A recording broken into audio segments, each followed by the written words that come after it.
Bapak Ibu yang dimuliakan Allah, dalam Al-Quran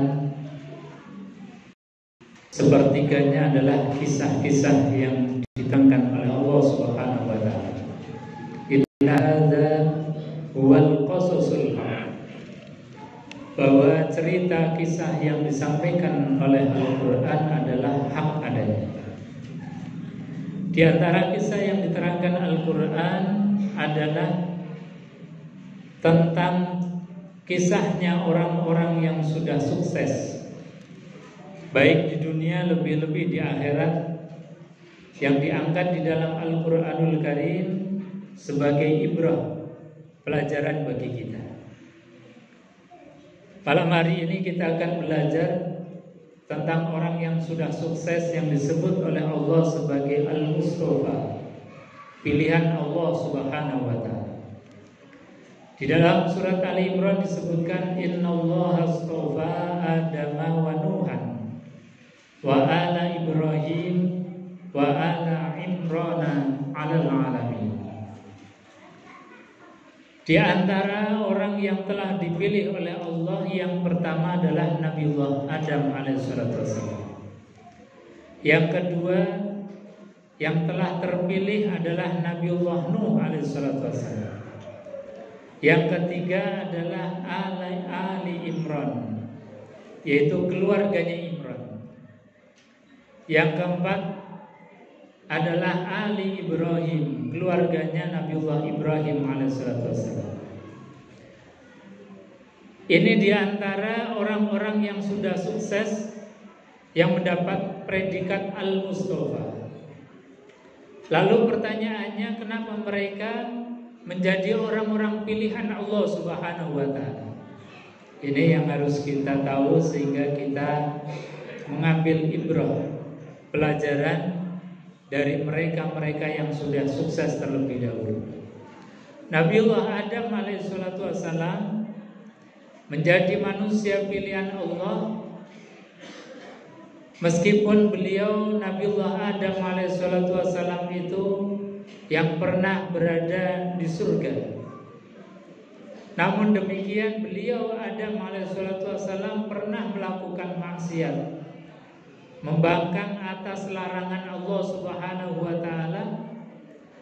Namun demikian Nabiullah Adam alaihissalam itu kemudian merasa dirinya bahwa beliau dalam keadaan dosa, salah, bermaksiat kepada Allah, kemudian lekas-lekas bertobat kepada Allah Subhanahu wa Ta'ala.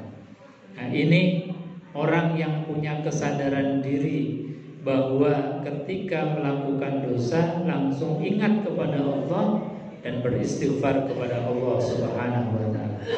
Maka istighfarnya Nabiullah Adam itu yang kita kenal, yang kita hafal, Rabbana zalamna anfusana wa in lam taghfir lana wa tarhamna lanakunanna minal khasirin. Rabbana zalamna, duhai Allah kami zalim ya Allah, kami bermaksiat ya Allah, kami berdosa ya Allah.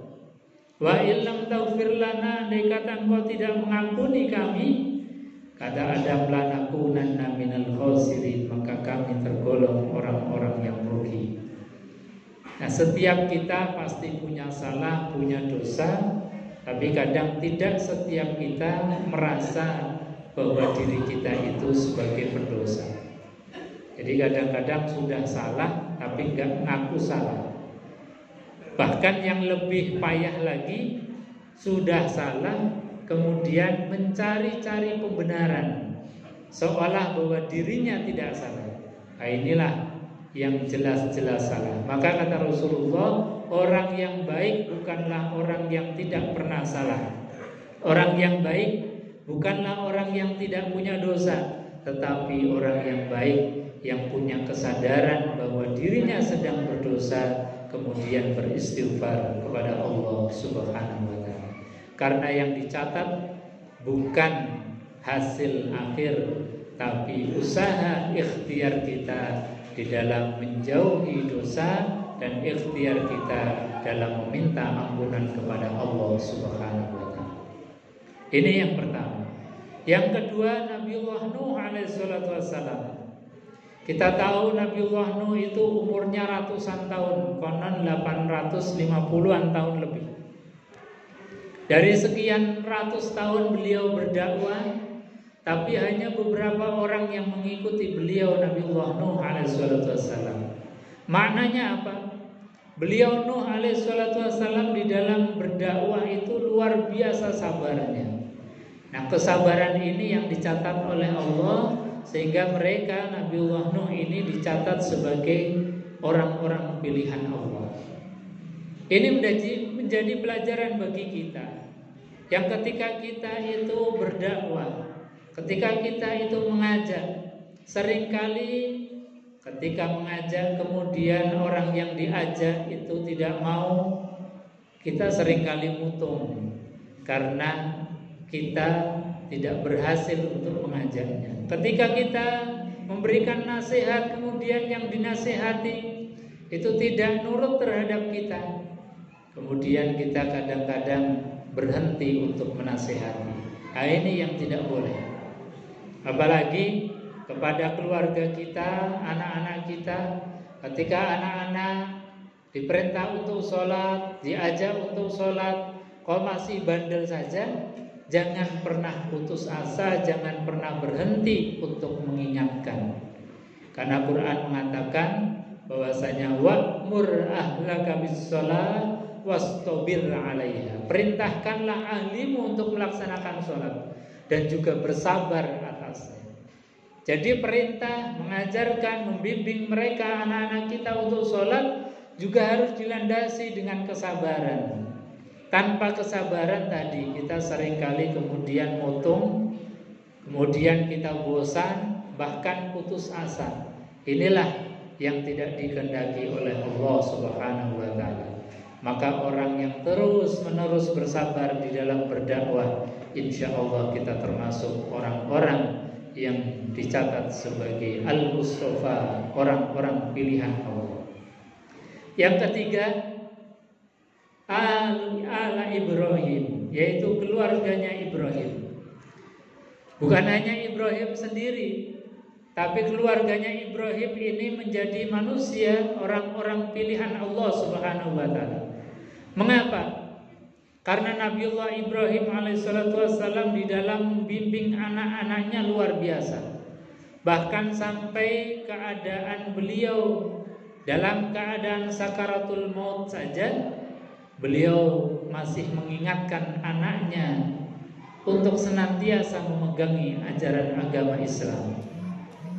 Nabiullah Ibrahim berwasiat, wa wassa biha Ibrahim banihi wa Yaqub ya baniya innallaha astafa lakumuddin fala tamutunna illa wa antum muslimun. Dalam keadaan yang sudah kritis, Nabiullah Ibrahim masih mengingatkan, fala tamutunna illa wa antum muslimun. Wahai anakku, jagalah Islam. Jangan kau meninggal kecuali dalam keadaan Islam. Bahkan kemudian mengatakan, ma ta'buduna min ba'di. Duhai anakku, kalau sekarang orang tuamu masih ada yang mengingatkan, masih ada yang memberikan nasihat, masih ada yang mendorong kalian untuk sholat, ma ta'buduna min ba'di, apa yang akan kau sembah nanti? Andai kata orang tuamu ini sudah tidak ada, orang tuamu ini sudah meninggal dunia, bapakmu, ibumu telah tiada, ma ta'buduna min ba'di, apa yang akan kau sembah nanti? Apakah engkau masih menyembah Allah Subhanahu wa taala?